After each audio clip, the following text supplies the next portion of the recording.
All right, we are live. All right. Cheers, y'all. Woo! Well, I say Cheers. that, but I don't have anything poured in the glass yet.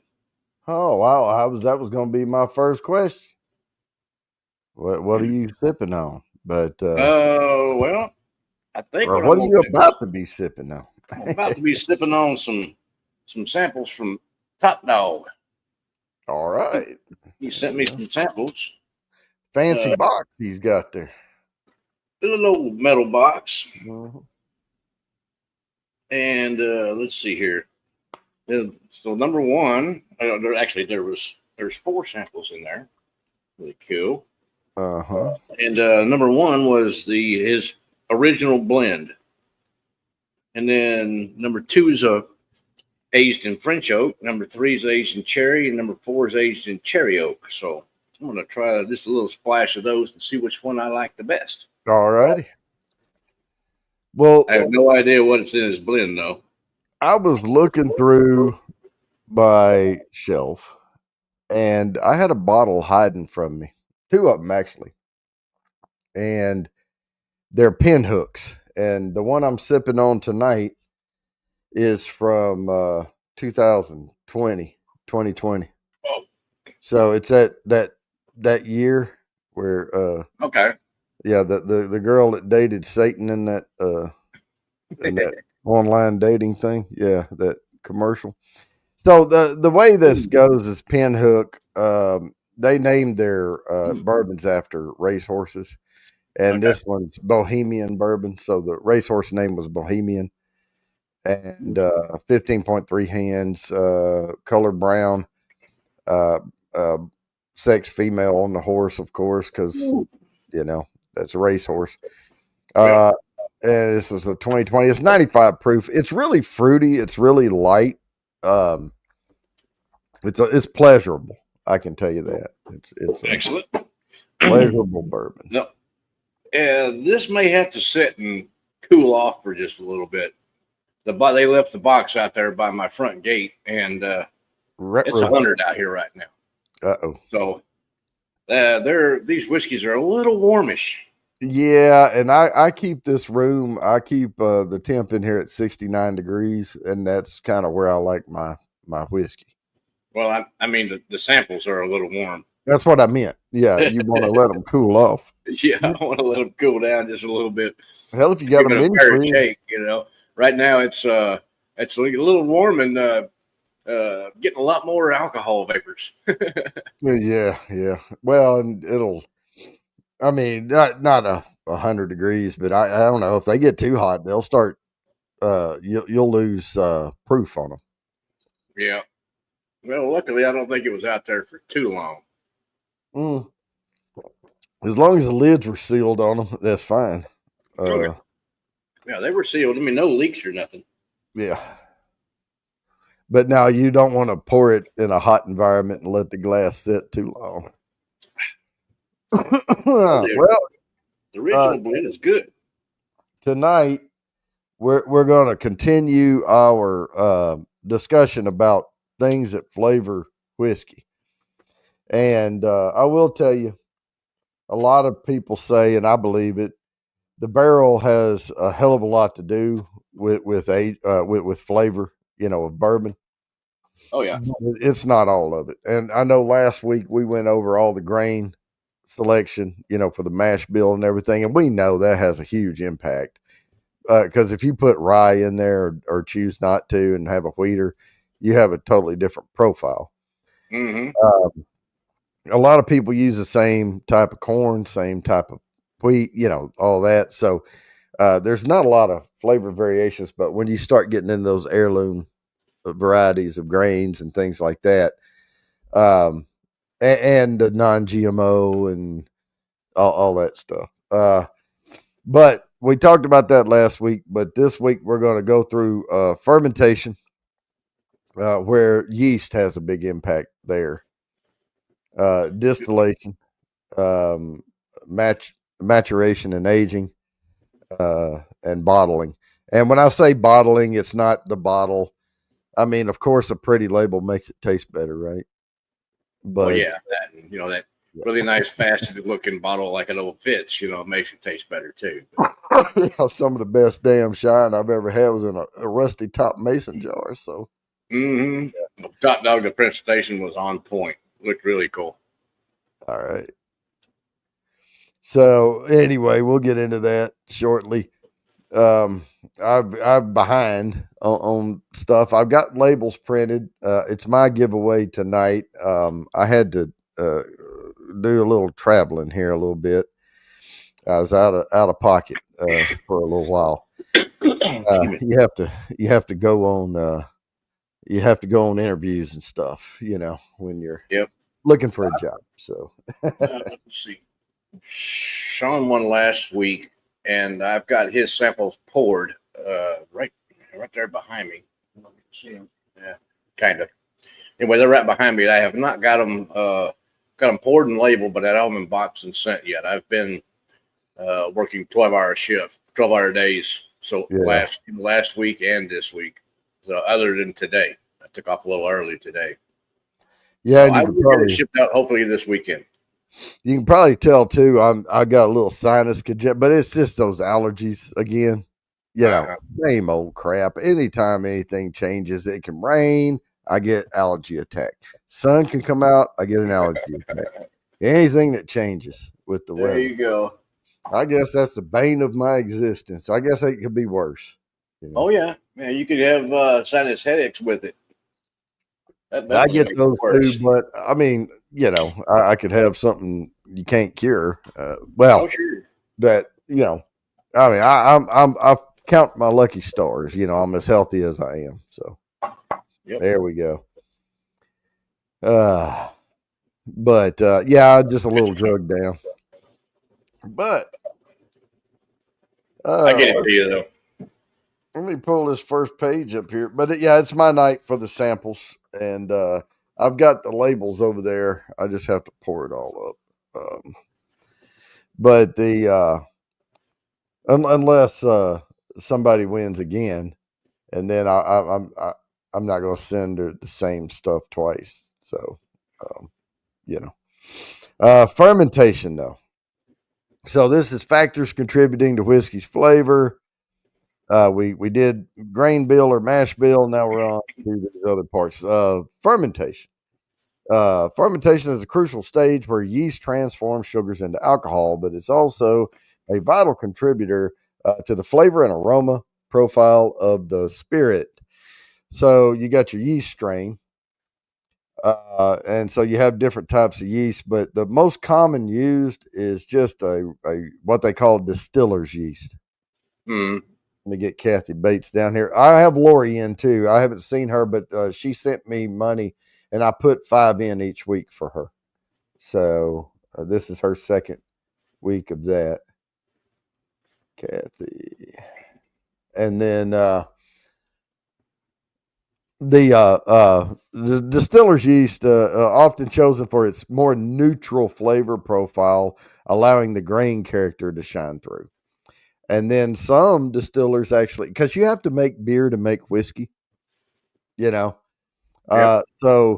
there's a brewer's yeast can introduce more complex flavors, including notes of fruit, spice, and earth. Oh, I forgot. I was going to bring this slide up and say, oops, wrong one. This one, fermentation. There we go. That introduces the subject. So brewer's yeast can introduce more complex flavors, including notes of fruit, spice, and earth. Brewer's yeast can also create a creaminess and richness in the whiskey. And then you have wild yeast. So certain wild yeast strains can add unique and sometimes quote unquote funky flavors. And then some distilleries develop and use their own proprietary yeast strains, which are closely guarded secrets. And there's one example here of, I don't know how to pronounce this, Kveik. Kveik. I don't know.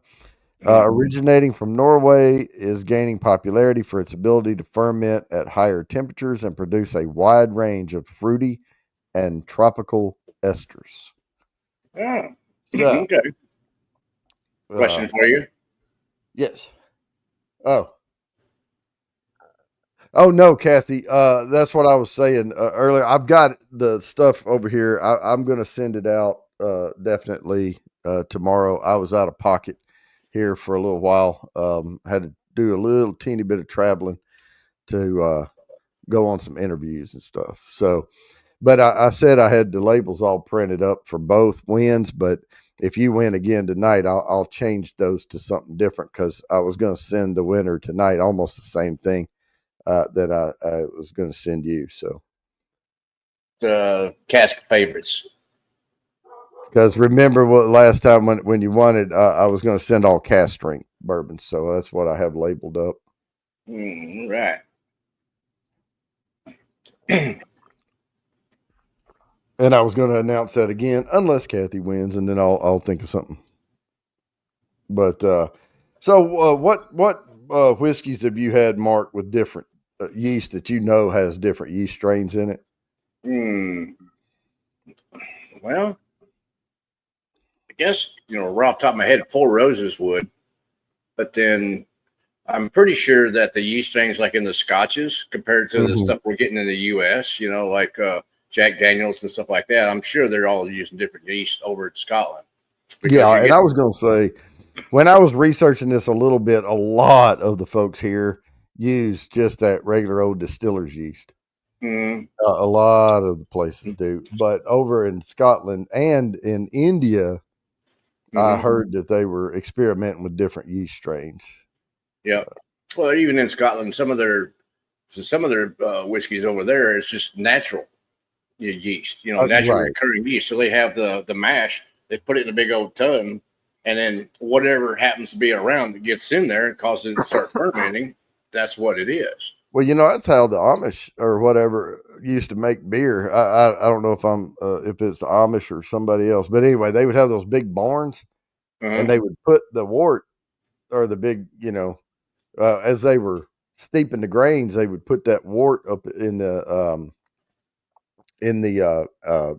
hayloft up there, and open up the doors and let the natural occurring yeast blow through. And get in there and start making beer. I don't know if I would trust that because I don't want to get sick. But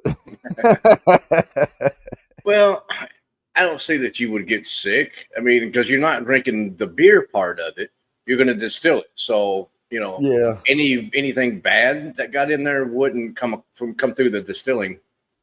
I wouldn't think. Well, okay. I'm talking about beer. Just leave it at beer. I don't know if I'd want to do that. Yeah, but now, if you're just going to distill the alcohol off of it, then go for it. Yeah.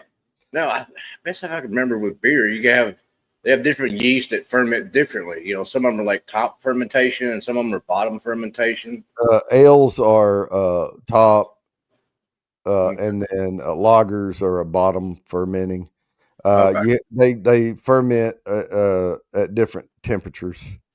So your ale can be at around 70, 75, even 80 degrees, I think. And then for a lager, it requires it to be around in the 50s, I think. Oh, wow.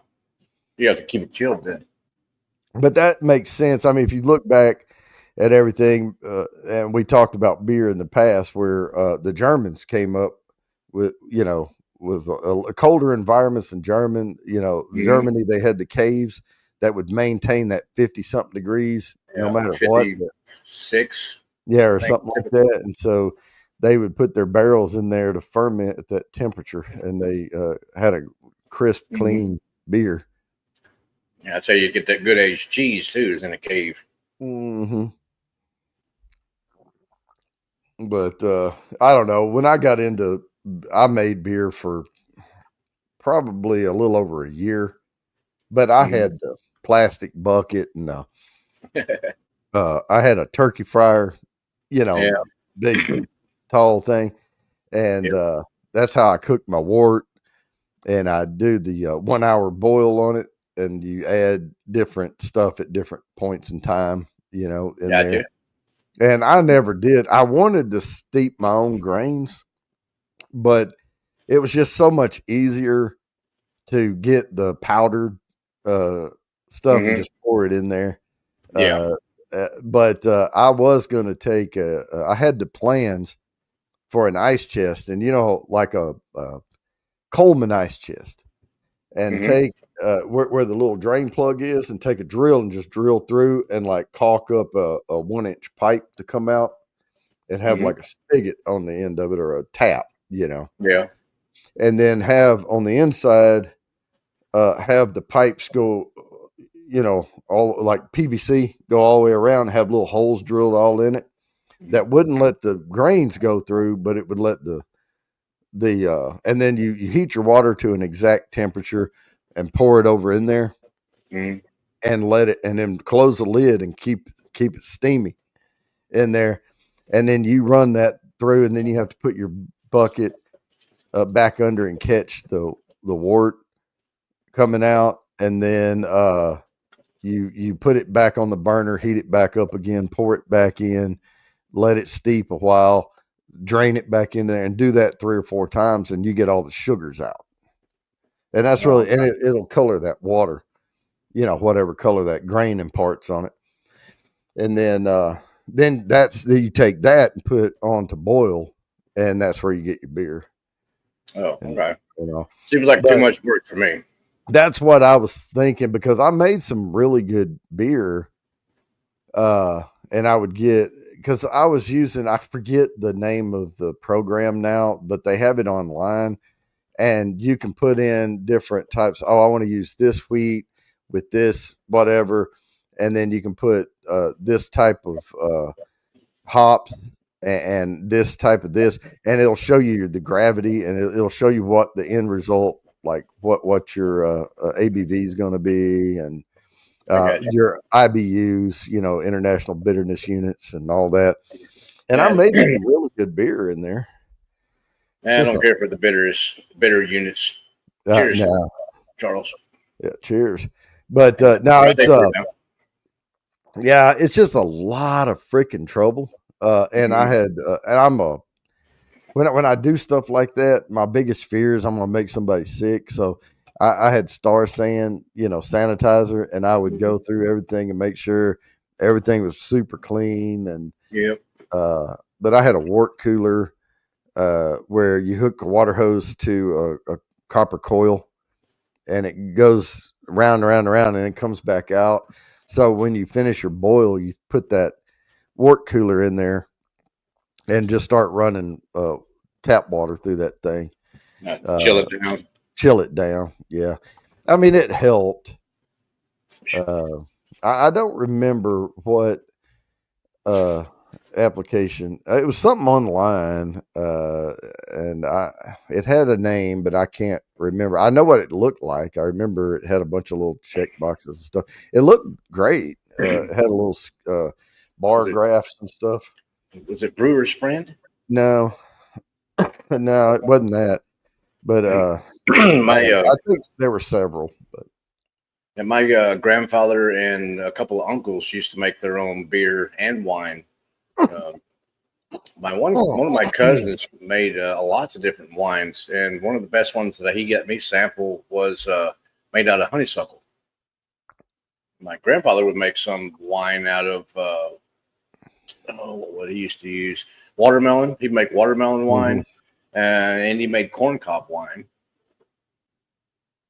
and those were both pretty good. Corncob wine is interesting. It's kind of a sweet tart kind of flavor to it. It's interesting. The honeysuckle wine was fantastic. That stuff was just definitely on point. He said it had to age like about, I think he aged it about 3 years before it got real good. Damn. But I have not tried any of that. I did have a still when I was in the 4th grade for a science project. Yeah. All right, so we'll talk about this other one here in a few minutes, but there's we're going to get into fermentation time and temperature Hmm. and what that does to the flavors. You know, these master distillers, man, they know all this stuff and they finesse it, you know. Ooh, dandelion wine. I bet that's going to be really tasty. I bet. Might be like a little pale yellow color from the flowers. I bet that'd be pretty good, and probably damn good for you. Because Yeah, dandelions, they're really good for you. The whole plant. The flowers, you can make a nice tea and stuff with it. The leaves you can eat in a salad, and the roots you can, grind those up and eat those as well. And cook them. Kind of. Dandelion in a salad, those leaves are bitter. You got to be real careful how much you put in there. Yeah, I mean, you don't want to have a whole salad of dandelion leaves, but with the dressings we have nowadays, put like a nice little lemon vinaigrette over it or something, and it would be good. Less than science. back in Kentucky, we would have we'd eat poke, like poke salad. Mm-hmm. Well, we wouldn't have poke salad. What we would do is take the baby poke leaves and then boil those a couple of times, and then cut it up and throw it in with some eggs and scramble it up. Yeah, I grew up eating poke salad like spinach. Exactly. Greens. My grandma made them all the time. We'd go out and we'd be driving alongside the road, and they would stop and be like, "Oh, there's some," and we'd go out in the woods, and you got to catch them when they're little. Young. Just the baby leaves. We would pick those and put them in the sack and then bring them home. But thing with poke salad is it is poisonous. And you have to blanch it first. But we boiled it a couple of times, but yeah. And the big leaves are definitely poisonous, and then the berries are definitely poisonous. Oh yeah. But one thing I did find out about the poke salad berries, they're really vivid purple, but they wipe right off of stuff. They don't stain very much. Like if you get it right away and take a paper towel, like if you're wearing white tennis shoes or something, leather, and you get some on there, it'll wash right off. You can just take it like a damp paper towel and it'll wash right off. Okay. I can't say that the mulberries won't do that. But I suppose if you left it there long enough, it would set in. But I don't know. It's something about it. Because we have them here, and I get them on my clothes and stuff. And as long as you get to it right away, it doesn't stain. Ahoy, Groovy. Ahoy, Groovy. Good to see you, sir. All right, so let's talk about this fermentation time. So the duration of fermentation also impacts the resulting flavor. Shorter fermentations of 48 to 60 hours tend to produce nuttier and more cereal-like flavors. Longer fermentation, 60 to over 100 hours, can lead to the development of more complex and fruity ester-rich flavors, as well as a wider range of congeners, which are flavor compounds. So now, assuming these are directly related, because I would assume a lower temperature is going to be required for a longer distillation, right? Longer fermentation, yes. Yeah. So the lower temperature generally yield a cleaner, crisper spirit profile. Higher temperatures can result in bolder, fruitier flavors. Yeast activity is also impacted by temperature, so maintaining a specific temperature range is important. And then there's a note here on washbacks, type of vessel used during fermentation. Whether stainless steel or traditional wooden washbacks can subtly affect the flavor. It's really not going to, not enough to make a too big of a difference. Yeah, I wouldn't think so. Maybe a slight one if they're using the old wooden one that they've been using for the last 30 years or something. Yeah, I think more than that. I think it would make a bigger impact on a wheated bourbon or a light, single malt, like a really light fruity bourbon. I think it may have more of an impact there. But I think when you start getting into your rye whiskey and bolder stuff, I don't think it's going to make that big of a difference at all. Yeah, I agree with you. Mm. With this. Cheers, Matty J. Man, I wish this allergy hadn't hit me. Right? Ugh. It hit me this afternoon. Yeah. And there's certain things I try to say tickles my throat. Hmm. You know, like I went to say ahoy, and just something about that word just got me. I can feel that scratch. What the heck was the proof on that sucker? It's high. Oh yeah, 104. That's That right. helps. Hit the chair. Nope. I missed. And they make these water bottles lighter all the time. They damn little old cheap ass water bottles. You can easy. You can roll them things up like this big and put the lid back on it, throw it away. Yeah, that's what I do with mine most of the time.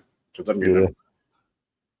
like I said, I've been working on the skid steer, so going through a decent amount of waters out there, and I roll them up like that because they take up less room and they don't roll around the cab and stuff. Yeah. Yeah. When I was riding my mountain Cheers, bike man. back in the day, I had a like the Camelback thing. Mm-hmm. But I had one that was an Osprey, and I can tell you that if you ever are in the market to get a backpack water pack, get an Osprey because the hole on it is like this big around. Yeah. So yeah, about and the Camelbacks are like this, very hard to clean. It's so I can fit my whole hand up inside the Osprey to Okay. wipe it down, and very easy to put ice in it Mm-hmm. to start your day. It also has a back plate on it that keeps your back like ice from poking you in the back if you're wearing it, and then the tube on it that the straw or whatever the hose has a magnet that hooks to the shoulder strap, so you always know where it is and it doesn't dangle. It's just a quality piece of equipment. I haven't used it in a while though. I didn't want to wear it when I was playing disc golf because it's heavy, Yeah. you know. Yeah, it throw you off. But if I were doing something just like, well, and like on a skid steer or something, if you have a little low back on the seat, you can actually strap it to the seat back Yeah. and not wear it. It would be there, and then you could just get you a drink. Okay. The one thing you want to do though when you get a drink out of it is hold the tube up and squeeze it and let that water run back down in that bag. Mm-hmm. Because the water in the hose will get hot. If you leave it in the hose. So you have to, suck a few draws on it to get the water up to the end, but then it's cold water. Sure better than sucking that hot water in. Yep. An ice Yeah, pack. watch out for those ice picks. Oh yeah, ice pick. Mm. I don't know. We had that half moon ice, from like a regular refrigerator ice maker thing, Mm-hmm. and those get around there and they got a little sharp edge on them, and it wasn't comfortable riding because when you're riding the bike through the off road, especially, you're standing up, you're grinding back and forth on it, Yeah. and yeah, it can get annoying. But I never had a problem with that Osprey. I need to crack that thing back out when I go outside to do yard work. There you go. Wear it when you're on the mower. Yeah, the mower. It doesn't take me that long to mow. I have it. I think it's a 120. whatever that John Deere lawnmower. Mhm. I can mow this yard in 35 minutes flat. And we have big ass oak trees and other trees, and it's shady. It's when I'm out there with the the clippers and the manual Mm. hedge Trimming the trimmers. hedges and all that. Yeah, that's when I need the water, and it's slow going. What did I walk into? Yep, that's what she said. Mhm. All right, so we went through fermentation, time, and temp, and all that. What's the next? Oh, okay. So the next thing we're going to get into here momentarily is distillation. No, that's what we. Odd looking little rig. Oh no, distillation. All right. So yeah, I just tried to find a picture that showed clear stuff being distilled through tubes. So Mhm.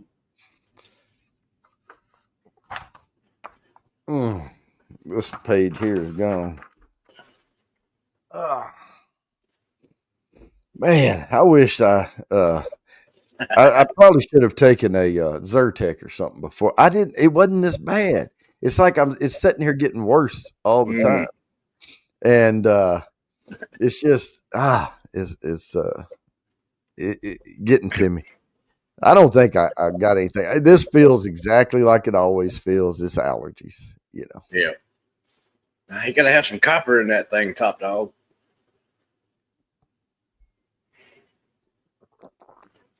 I'll set up in my garage. Yeah. Well, I use a online thing called Snappa, and I think it costs about 110, 120 a year, something like that. But it's really good at thumbnails and stuff. Lots of stock photos that you can use, no branding on them at all. So that's my first go to for anything is looking for on Snappa for free stuff. I can't get copyright There you popped go. on. Yeah, because they like to do all that kind of stuff. Yep. That's why we can't have good tunes on and stuff too. Now all the bottles and stuff, I get. The Snappa does a really excellent job too at background removal. As long as you have a decent marking of what it is, it'll find what it thinks is the primary subject and take everything else out. The photo can even be a little bit busy, and it does a pretty good job of it. Huh. But all the bottles and stuff, of course, I grab those off of sites that are selling stuff. They're Yeah. like Yeah, PNG. they've taken a good picture of it. Spent Yeah. money to have a good picture taken. Well, and actually, I think it's the distilleries doing it, and then they send the picture out when to the Total Wines and stuff like that, Yeah. because you'll see the same exact picture on everybody's website. Oh yeah.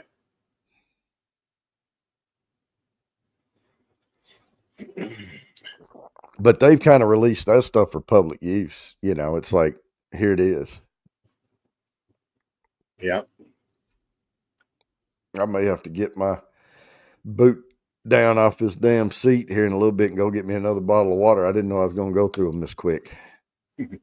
I usually just drink two, but with this going on, I may need more. Got my normal tea. Yeah, I bought this water. Well, my wife bought this. No, yeah, she picked it up. No, I did.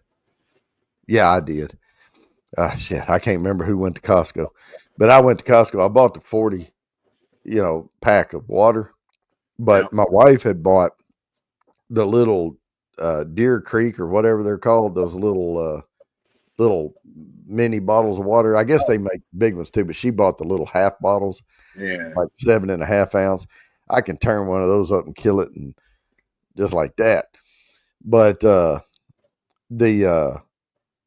she said, I said, "Are you going to go to Costco?" She goes, "No, but I'll get you some water to tide you over until," because I was going, in a day or two. So she bought me a little case of those little half bottles. I tell you what, I like them. I may start getting some of those too because when you wake up in the middle of the night and you're thirsty, those Mm-hmm. things are perfect, man. That little 7.5 ounce. Yep. Someone chugged Miller Lite. Yeah, Yep. Cheers, I Matty got Jake. I got to get off that damn. I done got hooked on that Miller High Life every once in a while. That stuff Mm-hmm. is. Dad, well, he's in here. Big Daddy H is in here somewhere. He said he thinks it's too sweet, but I've gotten used to it. But I buy it in those 40s, and I'll keep them in the fridge, and that way I can open it and pour, some, and then put the lid back on it and set it back in the Oh, fridge because okay. they got the 40s have the screw off cap, not the little quick pop thing. Uh, So I can have a couple of glasses and then, it can sit there. there you go.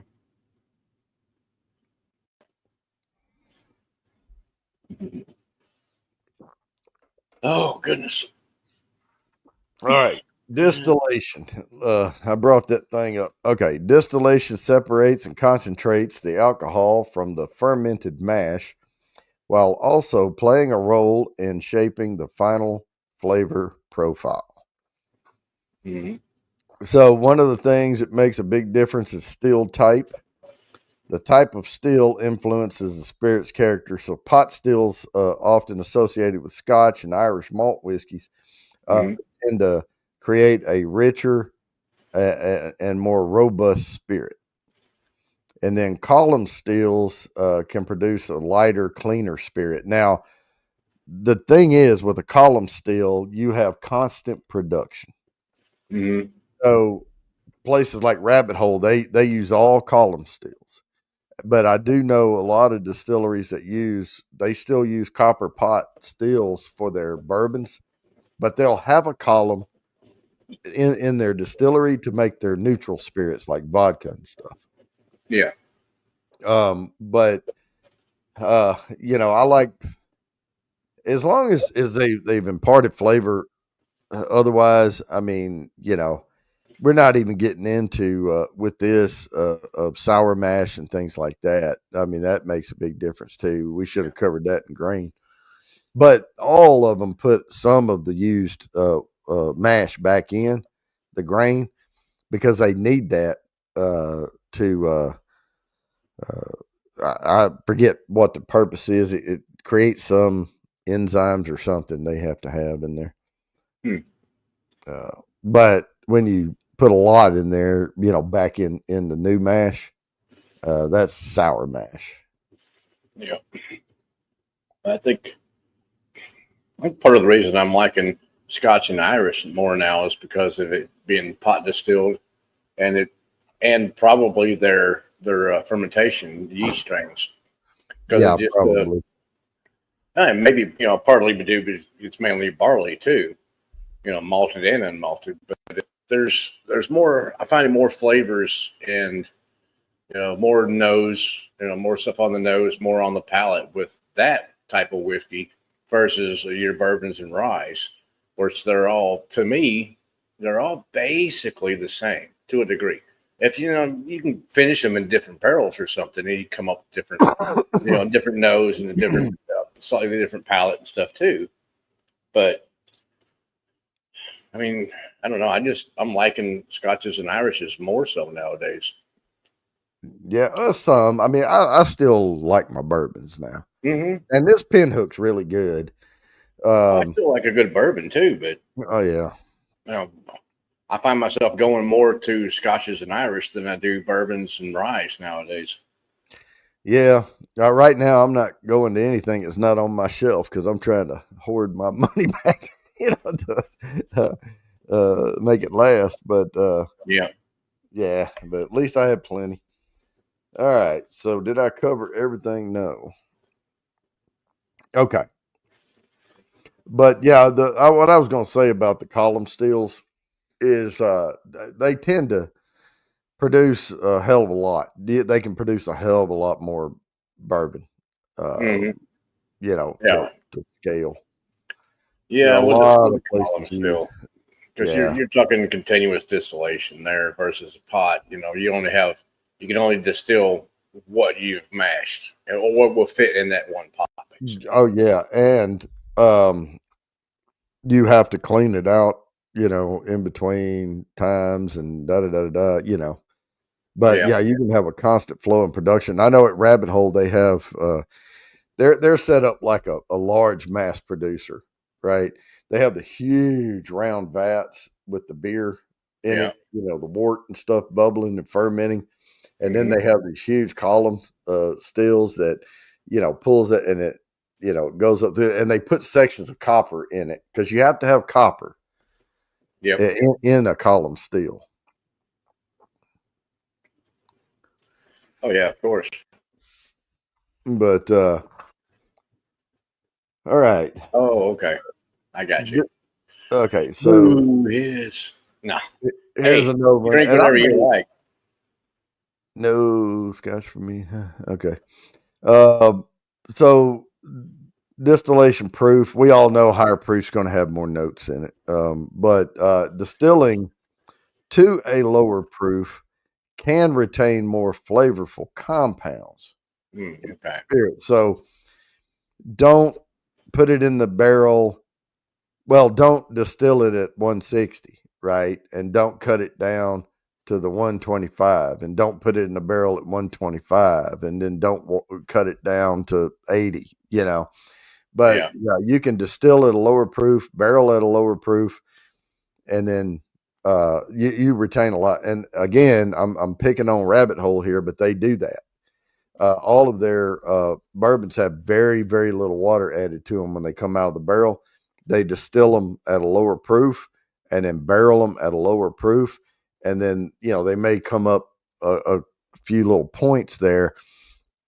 But if they want that spirit at 116.5 or whatever, Hmm. they will have it come out of the barrel at 118 and just add just enough water to put it right there. Yeah. Uh, so that's why they have a lot of now the cuts make a big difference too. Yep. So it's a critical step where we separate different stages of the distillate based on chemical composition and flavor profile. So the heads are the first part of the distillate, Hmm. containing undesirable compounds that affect flavor and can be toxic. Uh, Yeah. Removing these unwanted elements is crucial for the purity and quality of the final whiskey. The hearts, that's what you're looking for, the purest and most flavorful portion of the distillate containing the desired flavors and aromas. This is the part that will be aged.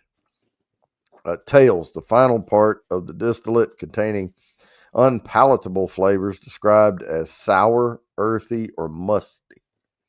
Hmm. While some distillers may choose to incorporate small amounts of tails for added complexity, their removal is essential for a high quality whiskey. Now, when they say may include some to add complexity, they mean they're going to stretch every ounce they can out of that. And, Yeah.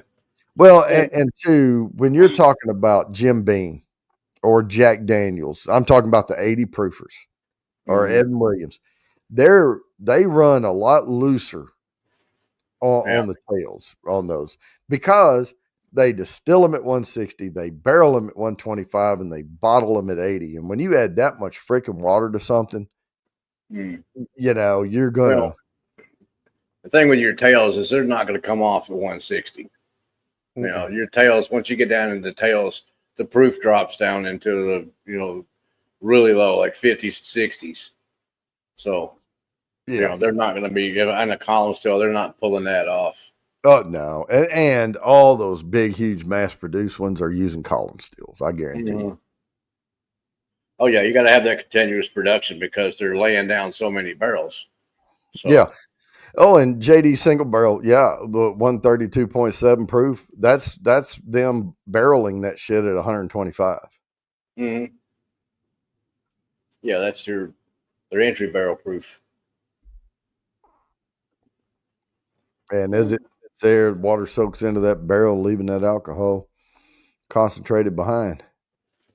A little splash of this Four Roses. When the proof is down, it's not alcohol anymore. Yeah. Yeah.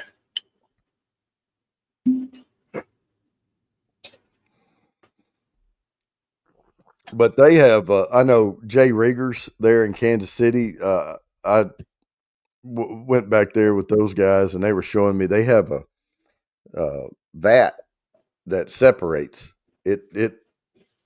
Checks the distillate coming out, Mm-hmm. and it'll fill up the heads and then go to the heart, and then when that purity drops, it dumps it in the tail section. Okay. It's a big old drum with a triangle in it, or two walls in it. So you got your heads, tails, and heart in the big middle, like a big pizza wedge or something. One of the big boys uses both Woodford. Uses both. I would think that. Yeah, I'm in North Carolina. Yes. I would think a lot of them would use. Your first part of the heads is not very good. It's nasty. But just before you get into the heart cut, they'll use a little bit of those heads. And then once you start getting out of the heart cut, they use just a little bit of those tails. And then once you get to the end of the tails, then, you're talking, it smells like a wet dog, like old wet moldy newspapers. And yeah, it's not good. Oh, there is actually some components of the tails, like way in the very tail end of it, that it has the same Spirit safe compounds in it that a skunk has. Oh, really? Yeah, but just not as concentrated, right? So I was in a distillery one time, and they were cleaning out, some of those vats and stuff, and I was like, "Damn, it smells like a skunk." And he's like, "Yeah, yeah." But what and it had sat there a little bit and soured, But what it reminded me of was our dogs got sprayed by a skunk, and we washed them, and we used all the different tricks, the baking soda, peroxide, all the dish soap, That works. Yeah, but and you don't smell them anymore. But if they get wet again, you can smell it again. Just a little. And that's what I'm saying is there's that faint leftover smell, and that's what that reminded me of. Oh yeah, kind of yeah. It's like AKA my stomach. Yeah. skunk from way off into this, and she catches that little whiff. Oh yeah, when I'm out riding my bike, I keep a keen eye out the road for that black and white, because I will pull around it, but it still whiffs you. Yeah, tomato juice. Yeah, the acid in it. Yeah, it didn't help much. The baking soda with peroxide and a little bit of Dawn dishwashing soap. Yeah, I don't think anything's a magic bullet. I think they need 3 or 4 baths, and 2 baths with that, and it's pretty much gone. Yeah.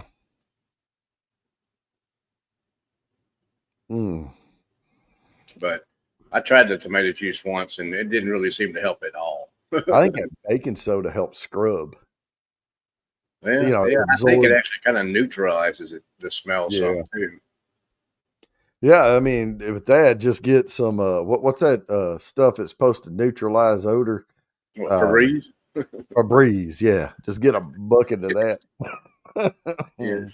Just cut the top off the thing, pour it on them. Yeah, something like that. All righty. So we've got well, we went through distillation. No, yeah. Okay. Did I read all that? Yep. Tails, final part. Okay, yep. All right. So the next part here is maturation or aging. So the time it spends in the barrel. Now, this is whiskey facts, not just bourbon, right? Mhm. So, but we know bourbon is new, unused oak Yeah. barrel. But New, freshly charred oak. so the barrel material, oak. Oak barrels are fundamental to whiskey aging, imparting flavors like vanilla, caramel. They put on here coconut and spice, but I guess depending on whether you toast it or what char you put on it, because the char. But we'll get into that here too. But um,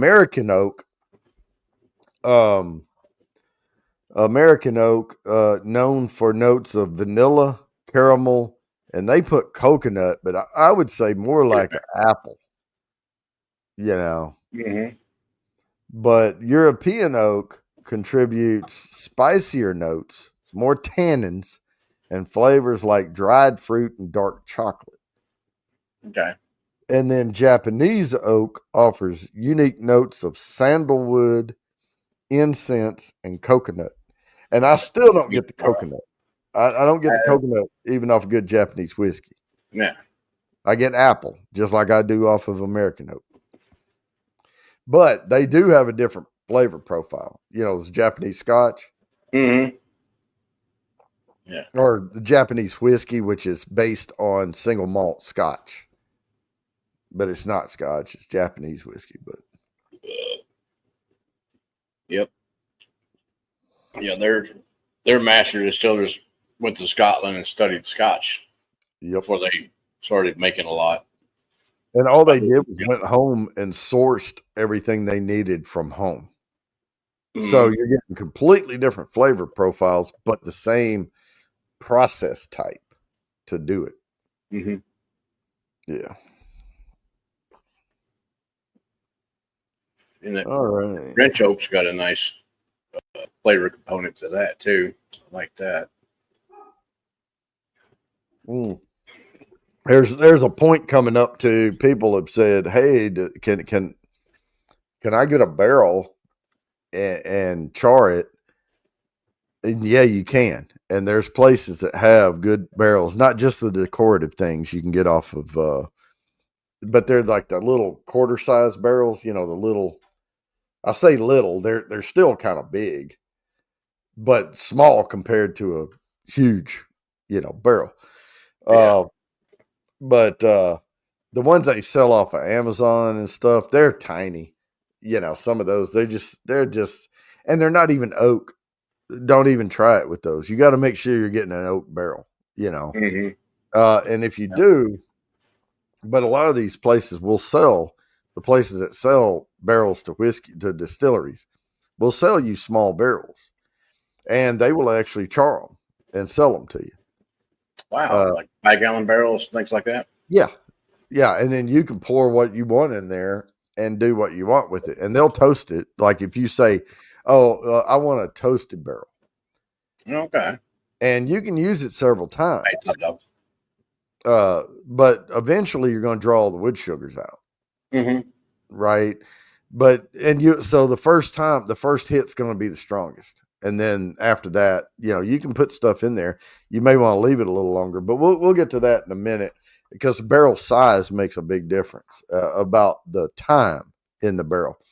Because I've known guys who use smaller barrels, like half barrels, because they wanted to cut the time down. And what, to me, it tends to, depending on temperature that they do it at, it brings out more tannins and that bitter flavor to it. Yeah. But before we get into that, Or the charring barrels. Oof. Yeah, charring and toasting level.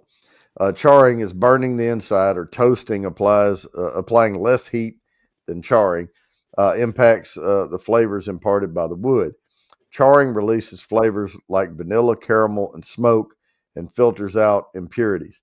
The level of char, light, medium, heavy, influences. Well, and we say 1, 2, 3, 4, and I guess Yeah, you can do a 5 char or 6 char, but eventually, if you get it too hot, because when they char the barrel, they blast it, and every 15 seconds that fire is blasting in there is like first 15 seconds is number 1 char, 30 seconds is number 2 char, next 15, 3, Mm. 4.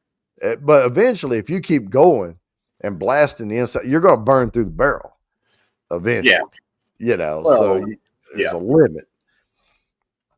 But yeah, so they say on here it said light, medium, heavy, but I tend to go 1, 2, 3, 4, 5, whatever. Yeah. But so That's charring releases flavors. I already read that. Light, medium, heavy influences the intensity of these notes. A light char imparts subtle sweetness. So I'd say a 1 or a 2 char, and a smooth Jimmy. finish. Medium char, 2 to 3. Balance of sweetness and smokiness, offering complexity. And then a heavy char contributes intense smokiness and richer, darker sweetness. So you like your dried fruit notes or your baked fruit and all that. Mhm. And I would say 4 or above, on that one.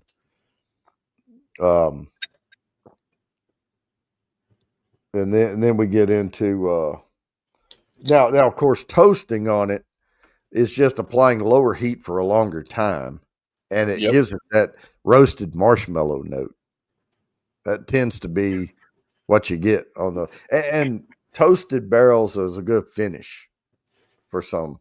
And that's why if I got a barrel, I'd want it toasted to put my own bourbon in it. Hmm.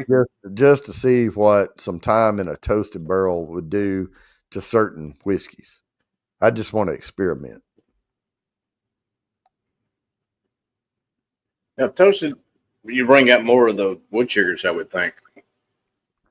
Yeah, it's sweeter, and it's like I said, it's like a s'mores, depending on what all you use, but it's got that roasted marshmallow flavor. And that brings us to the barrel size.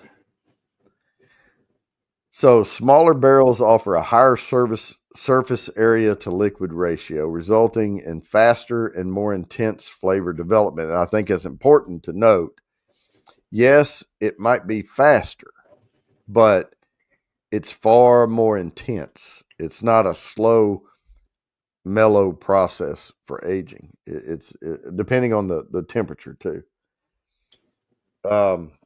Larger barrels promote a more gradual aging process, creating a more balanced and refined flavor profile over a long period. Previous barrel contents, now this is not bourbon because we have to use new, unused Sure. barrels, but previous barrel contents, uh, where whiskey is aged in barrels previously used for other spirits or wines. Now we can finish in those. But they say like ex bourbon, sherry, or port casks. So that's common. Can acquire nuances from the prior contents. Sherry casks, for example, impart notes of dried fruit and spices. So sherry, and especially that PX sherry cask and stuff, that's Cheers, very, Mark. very common. Cheers, Mark and Marty. This is the longest one here. This aging, and I get a lot of the master distillers will tell you the most common or the most impact to flavor is the barrel, and Yep. around that aging process, and it absolutely does. You can completely change. You can use the exact same all this other stuff we discussed and get down to the barrel and go from a number 2 char to a number 4 char and try them, and they're going to be different. They're going to be just different whiskeys. Yep. Well, that and also height and position in the rick house is going to make a difference. Oh, absolutely. Temperature. And I didn't go into temperature here. A lot of times the rick houses, the stuff that's up real high in the rick house is hotter up there. Oh yeah. Those are your cheaper, faster aged stuff. The Yep. stuff that's lower and even basement level is going to be your 20-year ages and stuff. They want to keep it cool. Mhm. during the aging process because heat causes wood to expand, causes more liquid to go in. So you're going to lose more to the devil and the angel both, you know, and the devil's cut and the angel share. You're going to lose a lot. But if you're only leaving it up there for 18 months to, whatever, uh, even like if you want to call it straight bourbon and they do the minimum 2 year on it, they'll pull it down at 24 months exactly and call it straight bourbon and release that age statement. But yeah, they put those up high. And I can tell you, if you go to Buffalo Trace for one of their rick houses and get in there now in Kentucky, they have a law that was passed in Kentucky for rick houses. They can't have electricity run to them, so you have to catch them. Well, they can, but they have to keep it shut off when no one's around. So when they go to swap barrels and stuff, they'll flip a switch and light it up. But they're there. They can watch for sparks. They can have emergency cutoffs, that type of stuff. Yep. But they keep electricity off. So a lot of times if you go there and they're not moving barrels with forklifts or something, a lot of times it's real dark and we just carry flashlights in there to look around.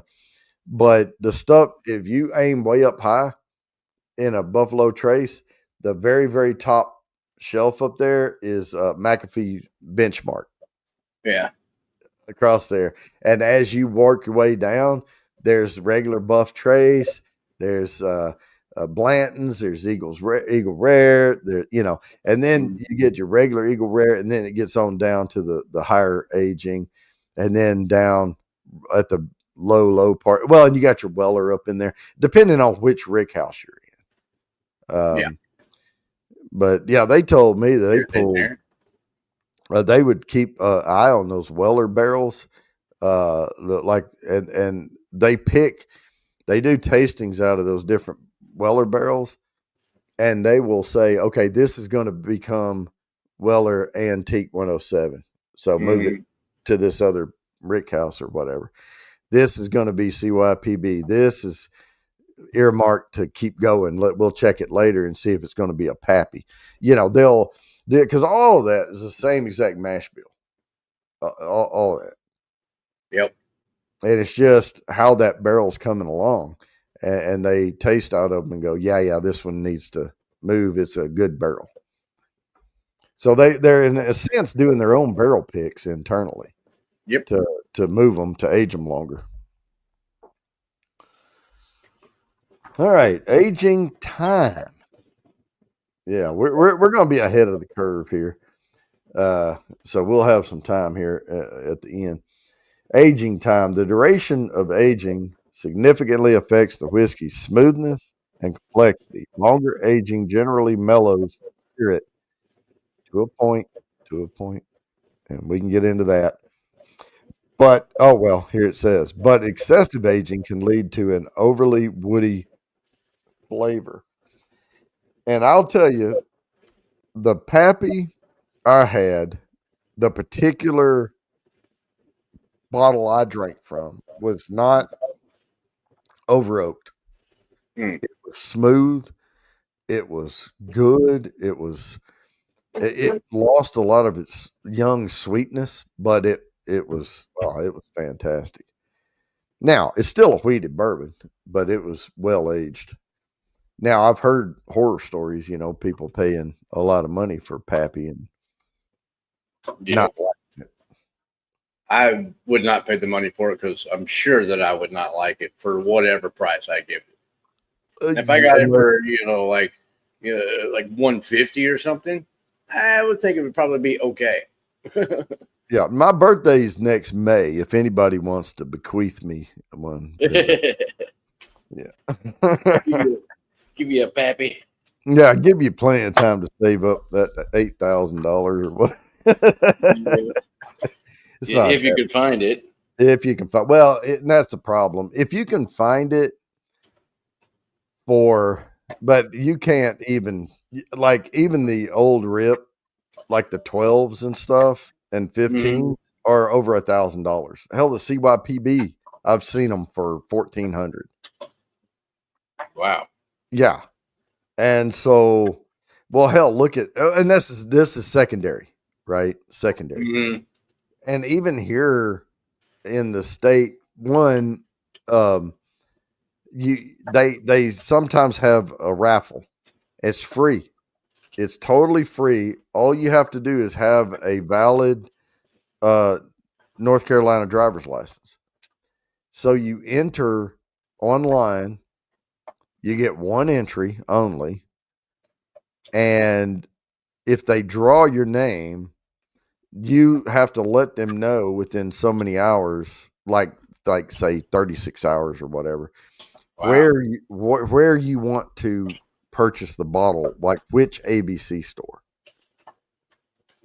And then they will send you your bottle to that ABC store. And then when it gets there, you go in and you pay. Well, the last time they had it, it was $285. Dang. That's MSRP. Dang, really? Well, Pappy 23. Yeah. Mm. So these people, 23. Okay. these people that are making $18,000 off these bottles, Mm-mm. they're not even worth $300. Well, they're not even worth close to that. They only jacked that MSRP up after that fire they had that lost. How many years ago was that? They're still riding that wave. Oh, come on. I was still living in Kentucky when that happened. And remember the big deal about people stealing the Pappy from the distillery? That was such a low impact event. And the when they busted the guy, I watched a documentary on that. He didn't even have the Pappy. Yeah. He had a whole like barrels from like Wild Turkey or some other distillery. That's what this little sample here is. Pappy, the 12-year Pappy, Lot yeah. B. Yeah. So what do you think? I'm not. I mean, impressed. 12. It smells like a good bourbon. It smells sweet.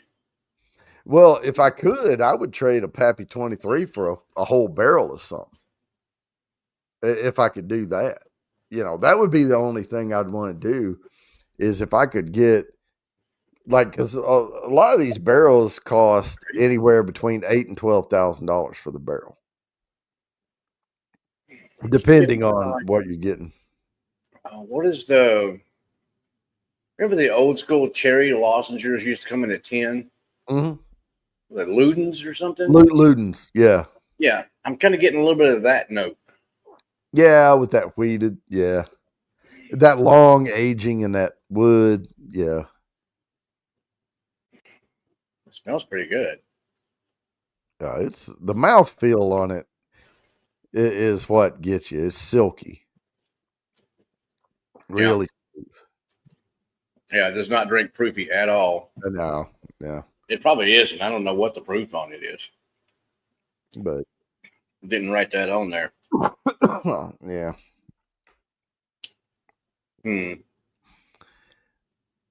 Yeah, and a truckload. I mean, yeah, I would want to try to trade.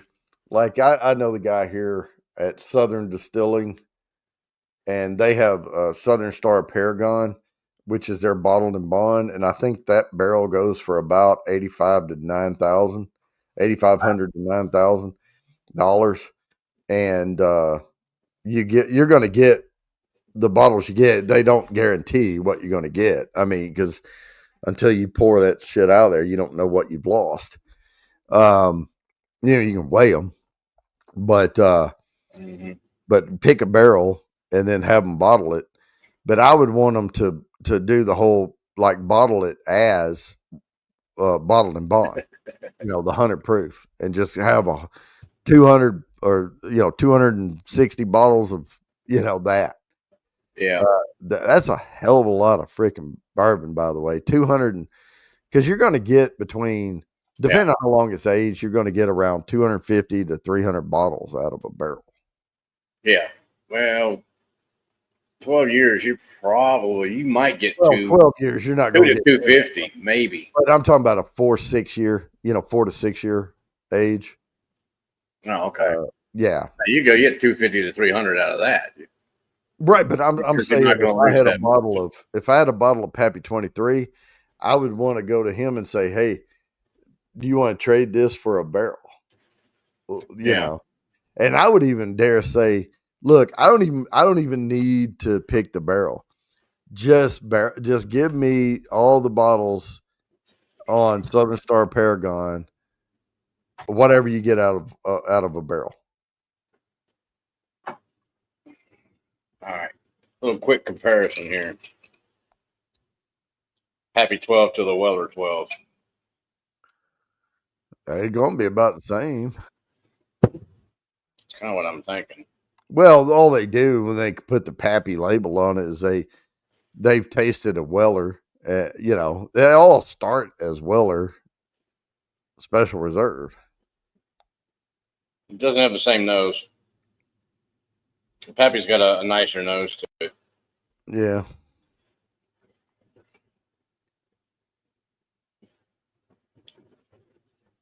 Palate's really close, though. What about the mouthfeel on it? The viscous, the oil. It's about the same, really. Yeah, that's what I was For thinking. me, it's about the same, though. The Pappy 12 versus the Weller 12. About the same mouthfeel. Get a little more cherry note on the Pappy than I did on this. Yeah. Did we where did we stop? We stopped at aging time. Yeah. Yeah, because we got off into the Pappies and stuff. Yeah. We got sideways. Yeah, we went sideways. Sorry. All right. So the next is climate. Okay. Yeah, climate and warehouse conditions. And we've talked a lot about this already, but temperature fluctuations and humidity levels in an aging warehouse affect how the whiskey interacts with the wood and evaporates, which is the angel share. Warmer climates and higher temperatures generally lead to faster aging and more evaporation. Humidity also plays a role.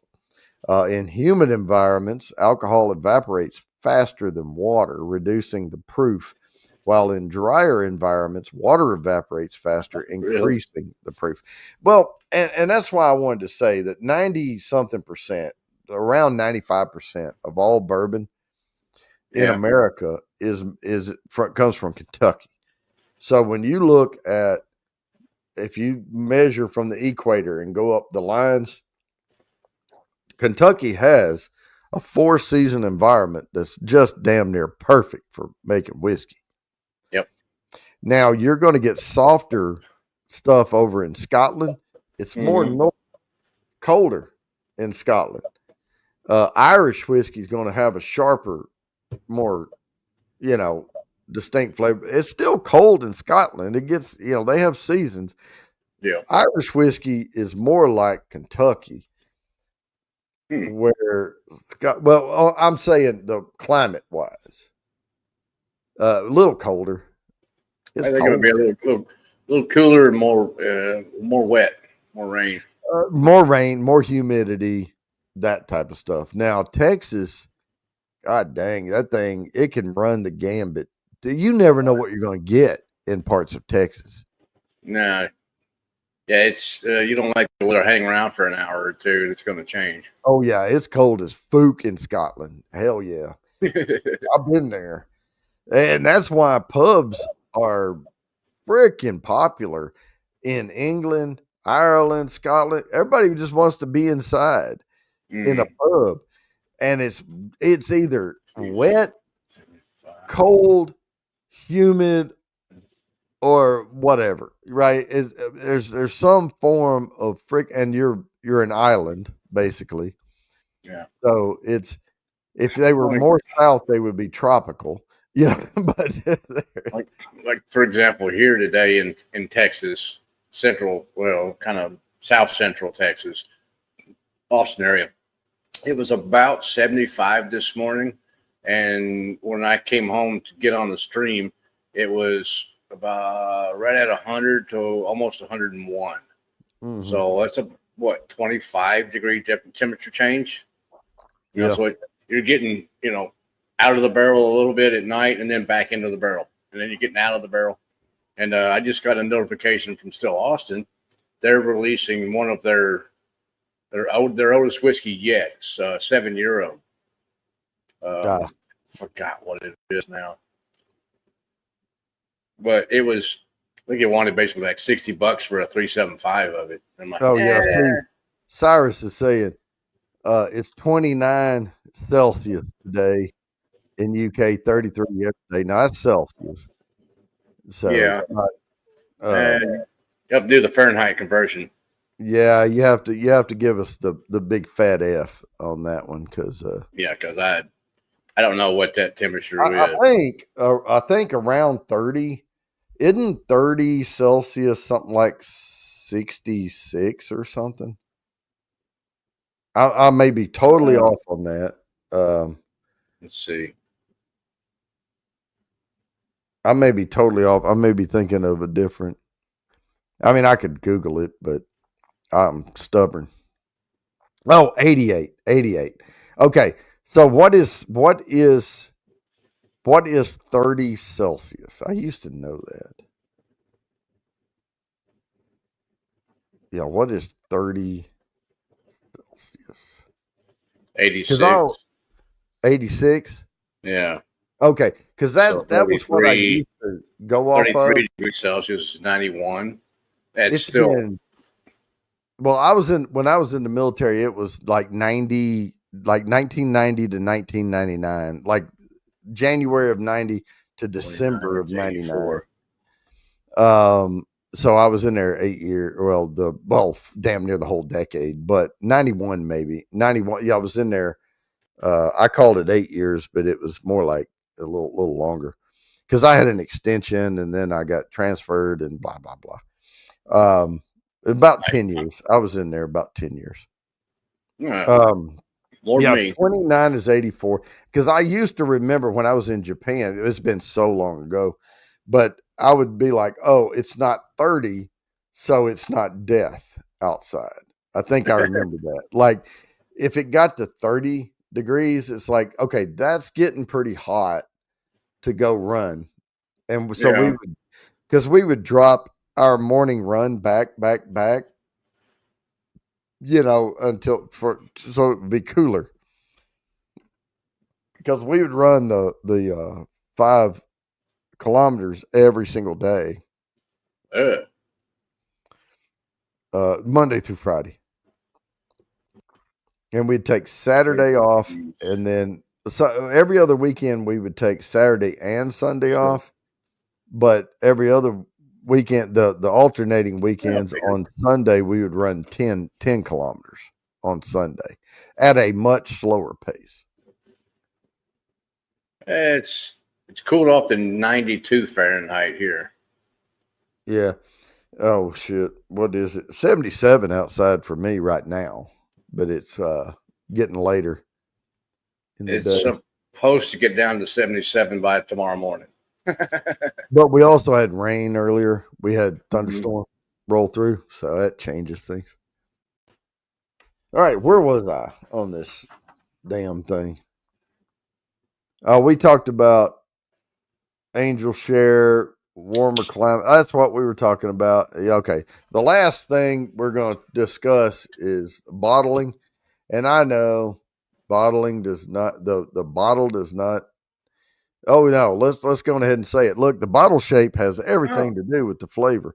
No, yeah, that and whatever celebrity is sponsoring it, you know. That's right. I mean, if Brad Pitt puts something out, it's got to be like, turn straight guys gay or something or whatever.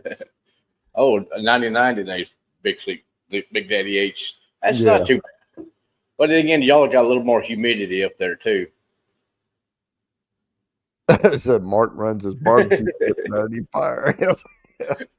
No, I got my burning. Well, down here it's a lot different cooking on the pit than it is in Kentucky. I get different wood and everything else, but down here I got to use pecan and a little bit of wild cherry that I cut down in Kentucky.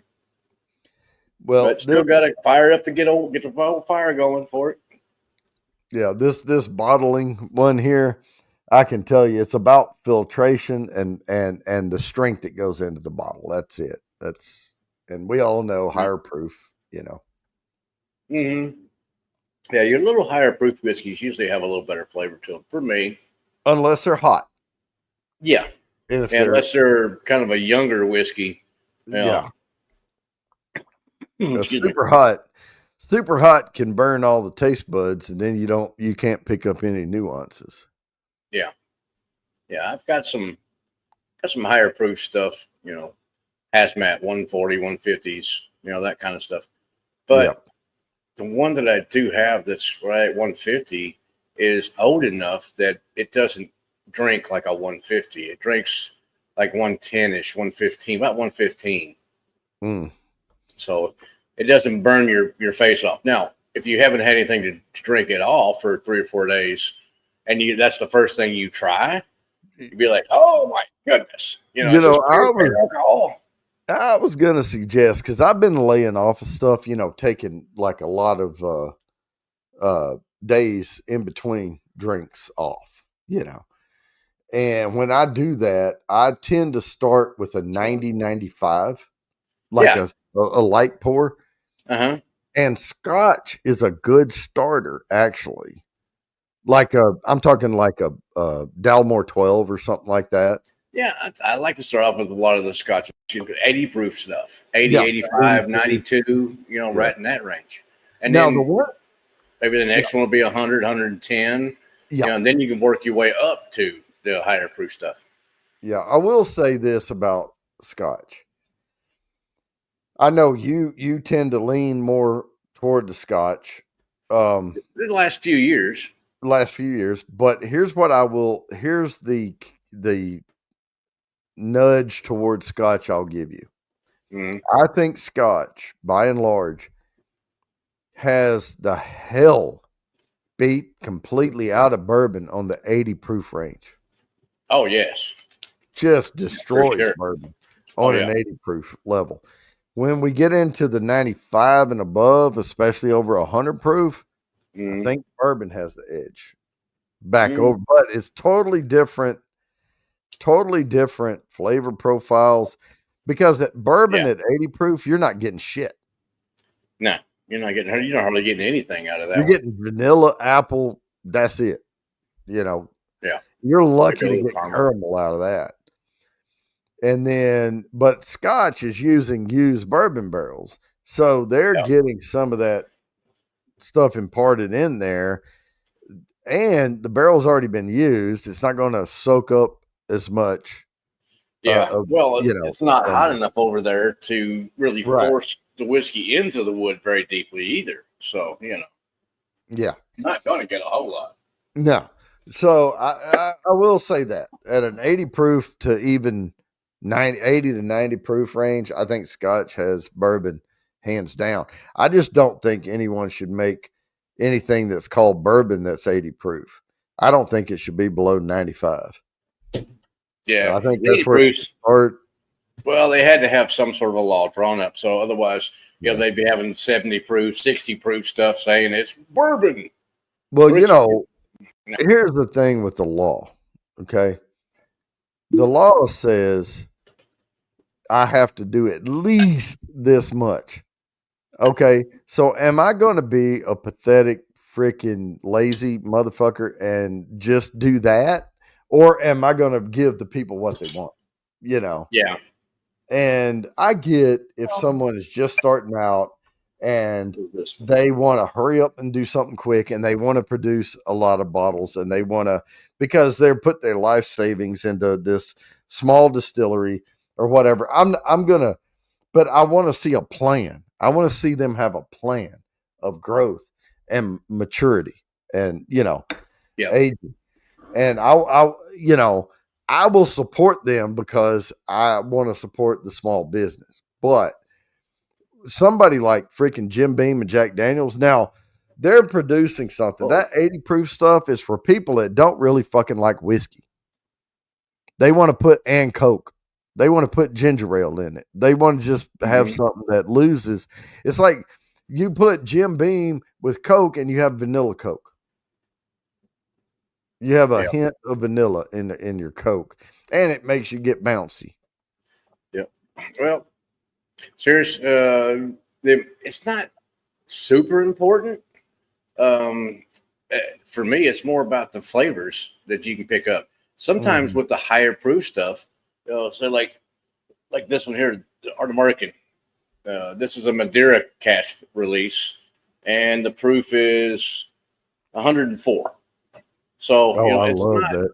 it's not real high proof, but it's Yeah. high enough that you get a little bit extra flavors out of it. You know, um, but some of the higher proof stuff. Let's see which one's this. Okay, here you go. There's a Glen Alecky. It's a 2011 Glen Alecky. It was Oloroso punching Hmm. and 59.7 ABV. So what's that? It's like almost 60, 120 change, 120 and some change proof. Yeah. You know, that's got some a lot of proof to it. Oh yeah. But look, it's dark. At 120 proof. So if a higher proof like this, I'm getting more whiskey for my money in the bottle, and then I can always proof it down a little bit to 80 if I wanted to. You know, and still have a decent amount of good flavors out of it, or drink it like it is and have even more so on the flavors.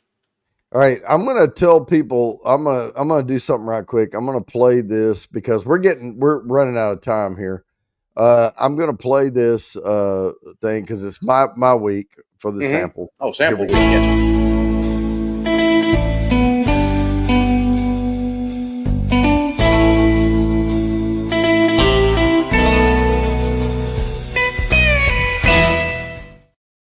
And what I'm gonna tell you is here's what you can look forward to talking about these proofs.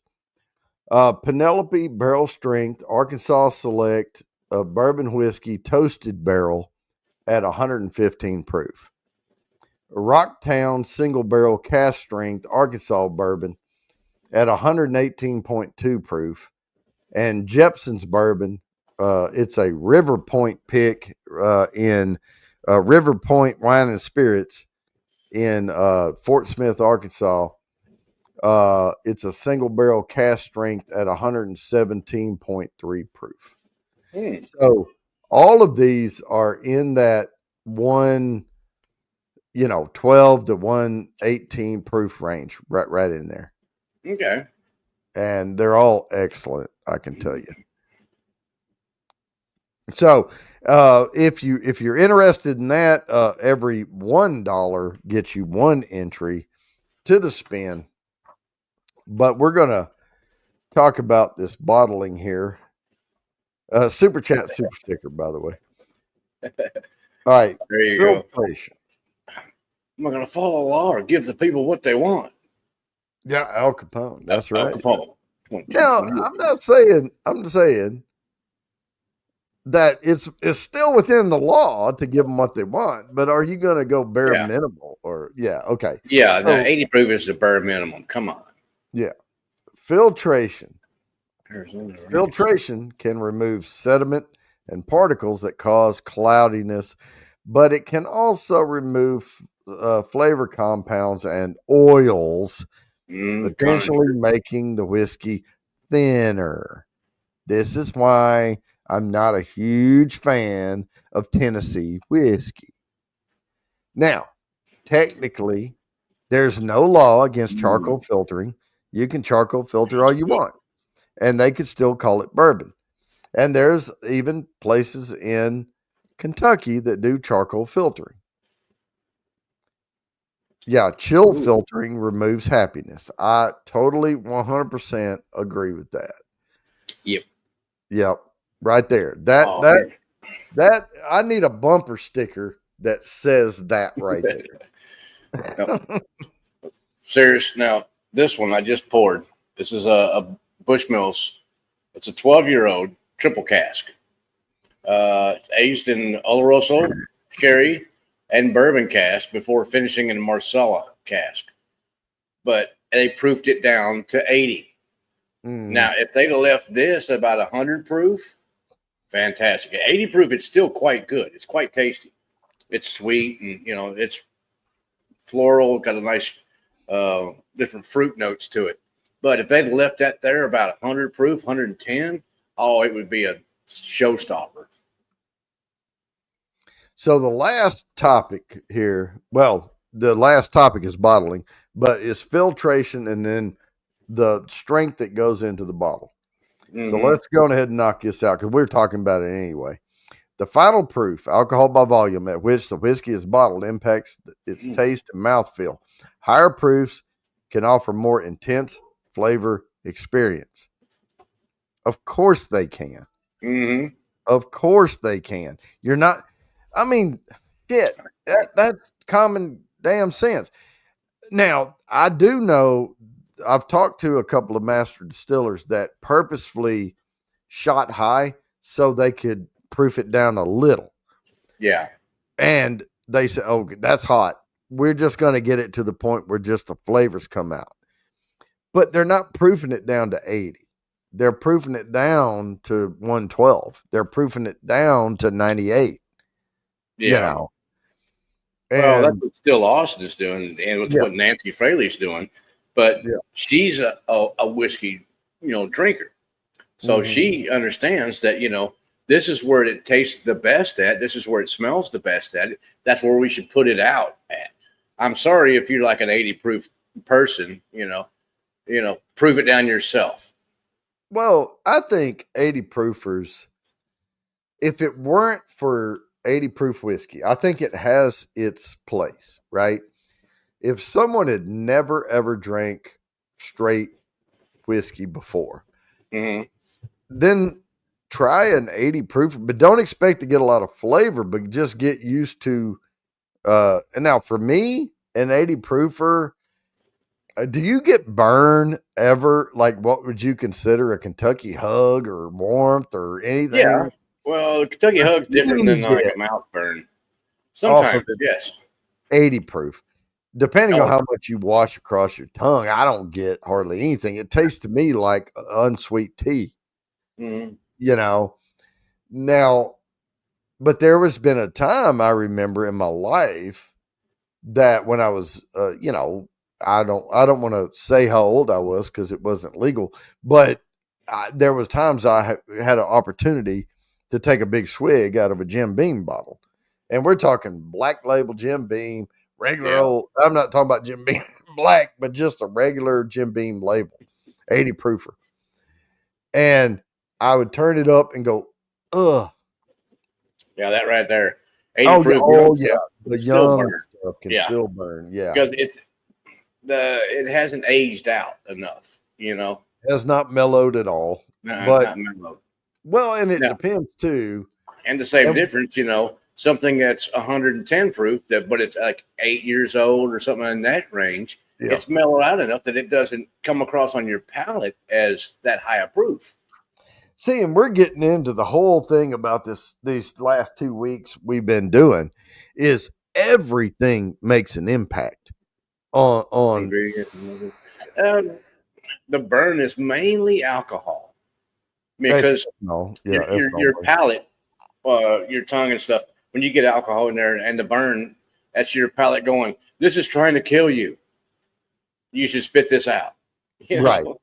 Now, it's the same thing if you eat a hot pepper. That the law for whiskey cannot be distilled at more than 160 proof. Okay. Yeah. That doesn't mean you have to distill it at 160. You can distill it lower proof. Yeah. All right. It can't go in the barrel at higher than 125 proof. That's higher than. You can put it in the barrel at 112 proof. You can do whatever you want, but every step. That's bourbon, though, isn't it? I mean, like say in Canada, I'm talking about the bourbon law. Okay, yeah, because you can put some of the whiskey in general higher proof in a used barrel. Whiskey in general, 160 and bottled at 80. If it's below 80 proof, you can't call it whiskey. Period. In America. You can call it what you want, and whatever. Madagascar. In Canada, you got light whiskey. Yeah, You you can know, get the lemurs drunk over in Madagascar. You can call it whatever you want. But yeah, and get you some soju and a few other odds and ends. That soju you got to watch out for. Oof. yeah, I think more. I think it's a combination of everything. I mean, and I've tried to Everything. sew it all together. You know, a lot of different things have different subtle impacts on things, Yeah. and Yeah, Sean, that time machine stuff, it's called like 150 proof plus. That's time machine whiskey right there. hmm, We do put whiskey in barrels after fermentation. what is the highest whiskey you have tasted? Highest proof? Uh, Bourbon. Bourbon, even. I think 150. Damn, boy. I That mean, that I've must have got been a like pure grain alcohol behind me. It's no. 190. I'm talking about bourbon whiskey that has to go into the barrel Mm-hmm. at 125. That must have Yeah. been a dry ass environment, you know, where California. it can be dry. 6. Hey,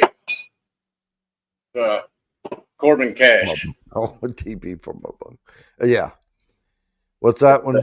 21090 pick. No, but what's the proof on it? 150. Damn, boy, that went up. They lost a lot of water in that barrel. Yeah. And it's 8 years old at 150. Mm. I mean, I see it looks like I could put it in my ink pen and write with it, you know. Oh, yeah. She's dark.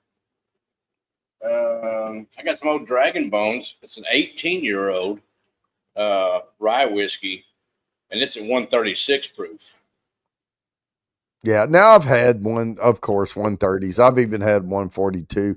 I think around 140, 43 something was probably the highest I personally tasted, had a pour of. And I ended up putting some water in it. I've actually, we were at a bourbon bar and then they had I forget the exact proof, but I know it was in the 140s. And they gave it to you in a rocks glass, but if you wanted it neat, they just didn't put ice in it. Yeah. And then we had water with ice, and I took a couple of pieces of that, that little granulated ice they give you in the restaurants. Mm-hmm. I took a few of those and threw in there, and I mean, I swear, when that ice hit that, I could hear the spews coming up. It was hot, boy. But I swirled that around, and it was a lot more palatable.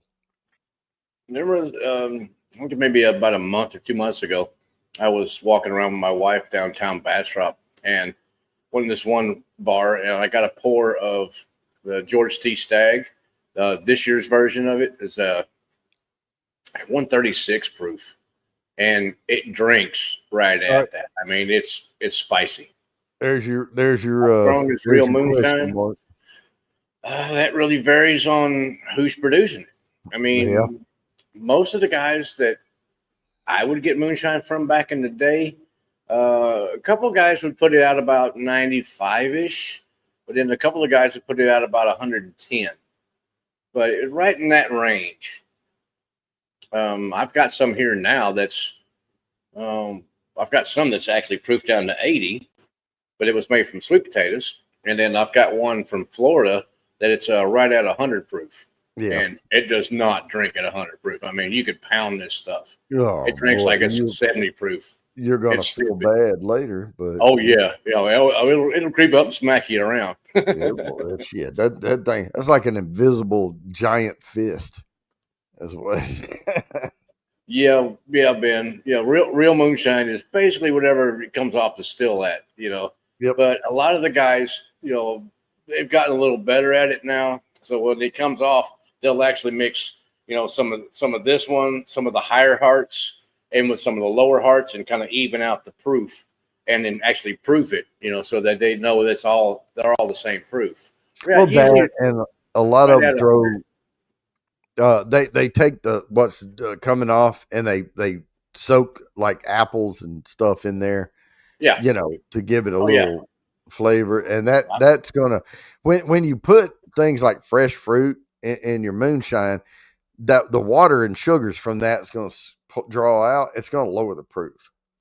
Just a little bit, but not much. Not much, but even if you leave it in there a little bit and then strain it off, it's still going to Mhm. lower the proof. So. I mean, you can do that with just get you a good vodka, and you can make like an Mm-hmm. apple pie moonshine, basically, Mm-hmm. with just a vodka or pure grain alcohol. Yep. All right. Well, we didn't have any more takers, so I'm going to get this wheel right Well, here.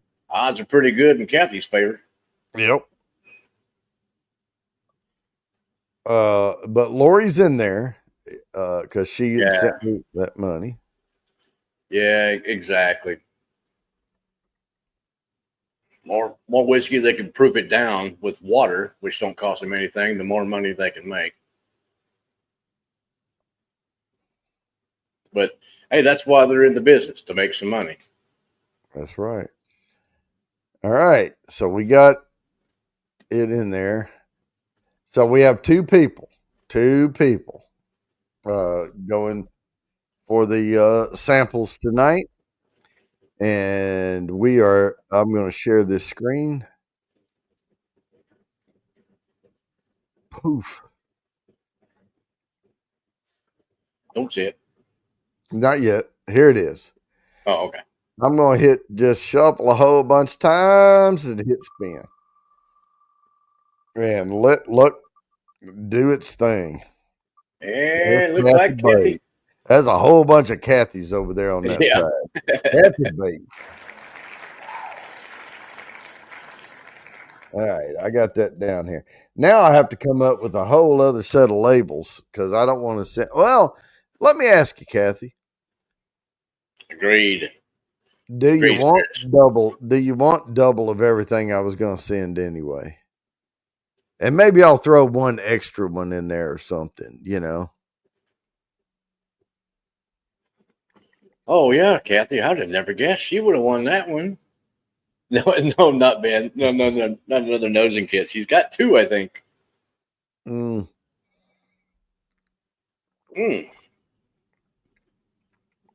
Man, that Bushmills is quite tasty for a low proof one. All righty. Kathy said, "Whatever you want to send." All right, I'll send a big mix of stuff. It's going to come in two different boxes. I may open that box up and change it. Since because I can only fit 3 in that little box. Yeah, those little boxes only hold 3. Yeah, you can put 3 2-ounce easily in there, and more than that's kind of stuff. Kathy, I've sent you nosing kits. No, because you gave it away. That's right. I was going to send you a nosing kit, and you gave it to forget his name now. Washington State, I think. Yeah. All right. But has one. Yeah. Yeah. Codio. Codio, that's it. Yep. All right. Well, we had the 2-minute warning. We are right here at it. And yeah, we're going to figure out. I'm feeling better than I did at the very beginning of the show. I think it has a lot to do with bourbon. Yeah, whiskey helps. Whiskey helps. It's a good cure-all.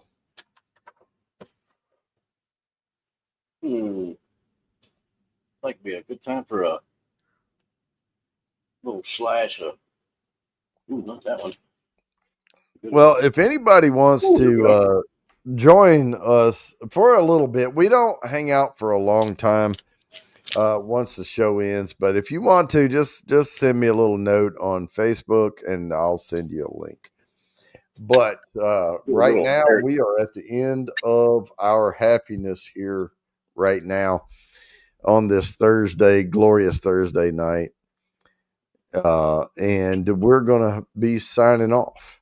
So, All right, then. Peace, love, whiskey, y'all. Cheers. all right.